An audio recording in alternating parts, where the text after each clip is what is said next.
ద్రవ్యంలో ఆ 15 రకాలైనటువంటి వెరైటీస్కి 80% డబ్బులు మనం విదేశాలకు పంపిస్తున్నాం.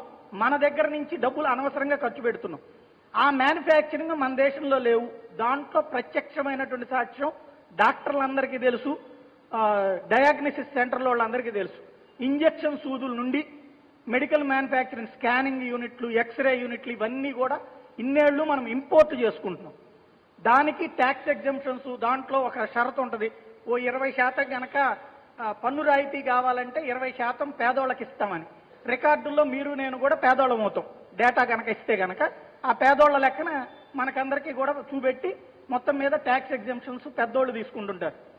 అలాంటి పరిస్థితి నుంచి విశాఖపట్నంలో ఈవేళ మెడి మ్యానుఫ్యాక్చరర్ హబ్ అనేటువంటిది రీసెంట్గా స్టార్ట్ అయింది. ఆ స్టార్ట్ అయిన హబ్లో ఒక స్పెషాలిటీ ఏంటంటే 250 కంపెనీలు పెట్టుతున్నారు అక్కడ. అందులో 40 కంపెనీలు ఆల్రెడీ ఎగ్జిస్ట్లోకి వచ్చేసినాయి, 25 రన్నింగ్లోకి వచ్చేసి పనులు బిగిన్ చేసినాయి. ఇంకొక 15 ఆల్రెడీ రేపో మాపో